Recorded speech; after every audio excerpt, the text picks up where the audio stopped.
All right, so LP back for another video. And the question has been raised here by Jason Siebel to Ryan Otley. And the question goes as follows. Why does it seem so hard for a lot of mainstream artists to maintain a monthly deadline on their books? Well, without even reading the rest of this, I can already give you the answers, and there's a few of them. One, time and money, friend, right? It is a long, grueling grind to draw pages, okay? And the pay, we gone over the pay in a previous video. The link will be right up at the top there in the little area at the top by my head. Go ahead and click on that, and you can see the base pay for beginner artists and writers and whatnot. But the truth of the matter is, it's a grind, and it's a grind that doesn't really pay all that well, unless if you're a superstar. And these guys just don't want to do it. It's not worth it to them. Because when it comes down to it, it's not about the books. It's about the profit, right? So these artists aren't worried about getting out a monthly book to help the comic book industry. What they're worried about is, what can I make out of it? Essentially the me, the triple M philosophy. And what does each M in the me means? Just that, me. It's what can I get out of it? How long does it take me? How much bullshit is it for me? Can I make better money doing other things? Basically, how does it benefit the individual? And people can make a lot more money. Let's be frank here. Don't call me Frank, but let's be frank here. People can make a lot more money drawing covers and doing pinup art and personal commissions than they are going to be slaving away on pages that they don't want to fucking draw. And it's just that simple. It's that simple. But I'm sure the answers that we're going to get here from Mr. Otley are going to be a little bit more eloquent. Okay? They're going to be a little bit more articulated. But let's go ahead and find out. So, we're going to scroll on down. We're going to scroll on down to the other side. And we'll start from left to right sort of thing. So Mr. Otley says, because quality monthly comics is almost impossible. Well, they never used to be, but it is now because people are lazy. It's grueling, especially for a long time. Any time off, sickness, vacation means you will be late unless you draw extra fast for a lot of days. So in other words, you got to make up the time, which means possible less quality. Also, when a writer is late, no one knows it. That's right, because it starts with us, right? You can't draw a story unless the artist has something to draw. An artist has to then rush even faster to try and make up for lost time. An artist has to give up all their other career prospects for one title, and then they need to give up a lot of their life to keep this one book on time and find a style that can look good and be fast at the same time. Remember, the artist is only full-time person on a monthly book. They put their all into it. Very few recognize that fact. Long runs don't happen too often anymore because of many factors. I'm glad I did it, but Invincible is the longest run I will have on my career for sure. So in other words, they just don't want to do it, right? Time and money plus result, okay?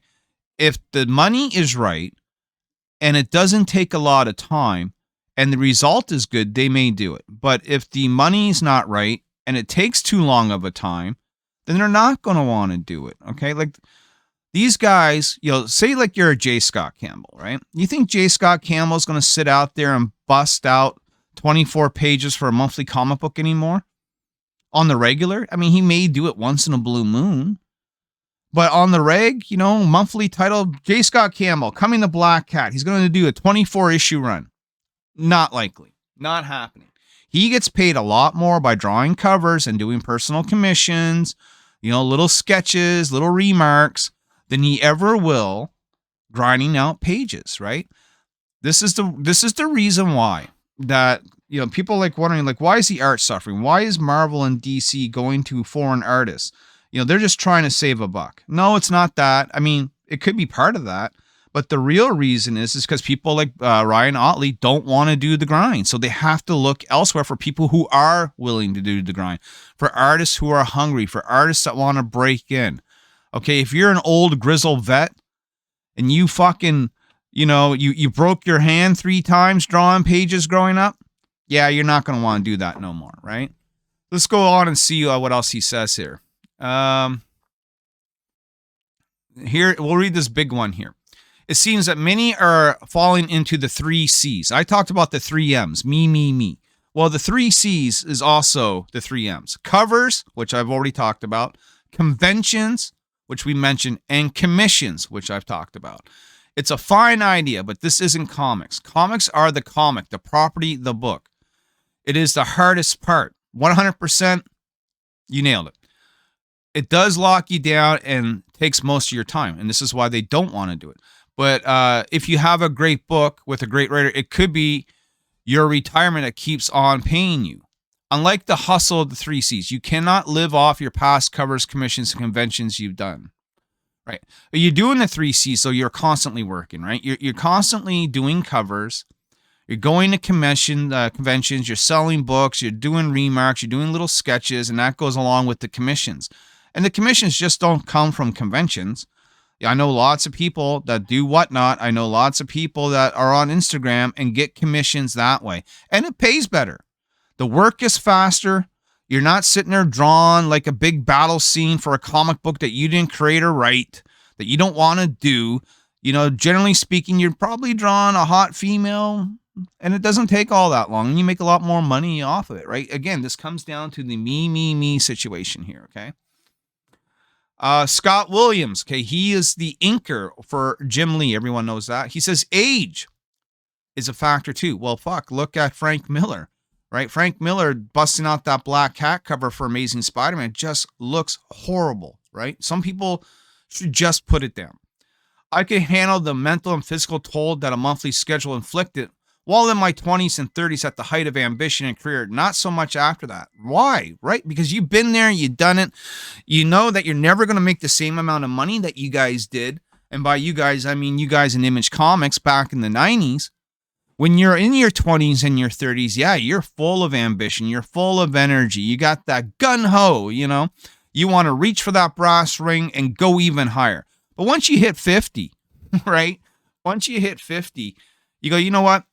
That doesn't seem all worth it to me, right? I want an easier life with bigger pay for less amount of work. I think that's what everyone's looking for. You know what I mean? Ryan Otley here responds to Mr. Williams. He says, absolutely. I was on Invincible full time from my 20s to my 40s. That's something that is not something I could ever do again.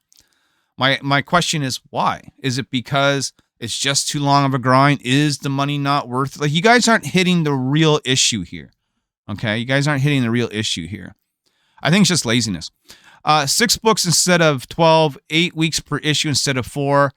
Do you add pages? Maybe if an artist wants to. This is from Wyatt Eastman, by the way. A company could stagger the lineup release so that they could really promote comics better, as well as the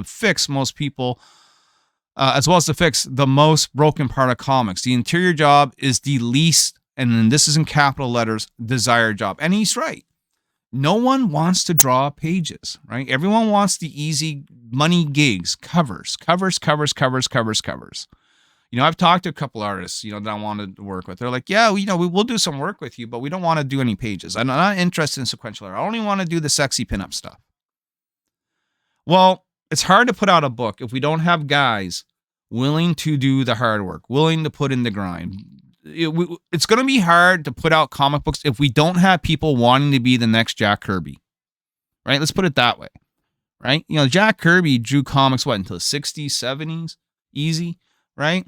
You know, I don't think we would see him coming on here complaining that the grind is too hard. You know, a lot of people got in the comics like look, Rob Liefeld, okay? I got into this because it was my dream job. You know, I spent every waking day learning to draw sequential art. Where's that drive? Where is that drive? I think society and the internet has made people very lazy. I think digital art has kind of made people somewhat lazy. I think AI is definitely making people lazy. All right. We need people that want to do the grind and the hustle, who want to put in the work. And that's why a lot of guys, such as myself, will go to foreign artists because they do want the work. They want the grind. They want to draw. Okay. They're not spoiled with first world problems. And that's what this really comes down to. Spoiled. You're spoiled. Sure, people want to break in the industry and walk on broken glass to get there, but ultimately, From what's observed, the covetous spot is covers. Yeah, I just said that. 100%. These guys aren't going to tell you anything that I haven't already told you.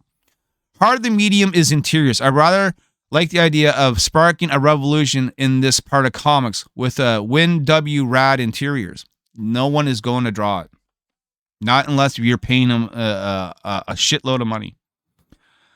Ron Mara says, this right here. In the last few years, I've seen a lot of portfolios that were just pinups. And I asked, where's the storytelling pages? The answer was, oh, I don't do interiors. I just want cover work. Bingo, bingo, bingo.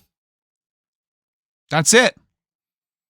They don't want to do the hard work. It's not worth it to them. It's not fun for them. It takes up too much time for them. Dan Jurgens here. Now, my little South Park guy is in the way, but I'll just read what he says. I would also add that it is a flood of covers that are devoid of any story or drama content whatsoever. Hero, cool pose, maybe a hint of background. To be fair, that's as much of what's on the stands. And he's not wrong. Again, people sort of like to take the easy way out. You know, a lot of these covers don't tell stories. In fact, I was in a conversation with someone just the other day talking about how, and this was at the comic book shop, and the guy standing by me buying his comics, you know, we were looking at what each other were picking up. And he goes, how come we don't see word bubbles on comic book covers anymore? And I didn't really have a good answer for him. I just said, I said, styles have changed. I think a lot of people find that if there's word bubbles on the cover, that takes away from the art, you know. But he's like, but it helps drive the story. And I'm like, yeah, but a lot of these covers don't even reflect the story. You know what I mean? So there is all that. Ron Mars continues on here, and he says, and I think this is it for this, yeah. Last one. Yep, I spoke with a few more artists assigned variant covers. There's little, if any, story information conveyed to them. 100%. Yeah, just got done saying that. So these guys are just echoing everything I've been saying, you know. And if you get like 5 or 6 big names here, and they're all tweeting the same shit, they're all like a broken record, then you know what the problem is. They're spoiled. They don't want to do the hard work anymore. They just want the easy gigs. Period. End of story. Guys, I do work with people, though, who do want the hard work. They are hungry to make it. And if you want to see, all you have to do is watch the next little segment here, the word from our sponsor, and how you can get involved in backing my comic book, Nyobi, where we do work with cats, like I said, that are hungry to make it in this business, me included. We'll talk to you soon. All right, guys. Today's sponsor is me. That's right, Austin. It was me. It was me all along. And of course, what we are talking about today is the Nyobi Outbreak number 4 Kickstarter, live for the next 28 days of the time of this recording. And hopefully you guys jump on this nice and early. We have 10 great variant covers to choose from. I'm going to quickly show you now what we got going on. Man, this is the 4th installment of a 5-part miniseries. We're coming near to the end, coming to the conclusion. Now is the perfect time to jump on. Cover A by Juan Antonio Altaveras. Cover B by LC Faritas. Cover C by Locke Wynn. Cover D by Antarctic Press founder and legend Mr. Ben Dunn. Bucket list artist for cover E, Ali Garza. Keith Garvey, Zenoscope legend. We got Narcilio Souza with the Dance Till You Drop set.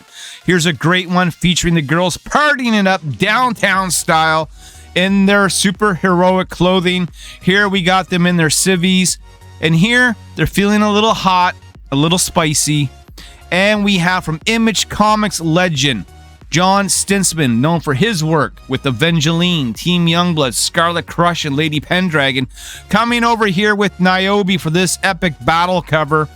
We have it on digital. We have it on physical. We have everything that you need, everything that you're missing. It's all right here. And on top of that, the complete catch-up bundle, man, go back years past. We've been doing this now for a decade. Lots to catch up on, Lots of artwork here to check out. Some of the great pages by Juan, by Dan Overa with the colors, man. We also have the cosplay edition available for you as well, with Nyobi cosplaying as the one and only Chung Li. Do you want to see my Kung Fu? We have signed books. These Jamie Tyndall books, they're sold. But the John Stinsman books, we still have some of those available. Jump on these right now before they're gone. Same thing with the Nyobi cards. As you can see, sold.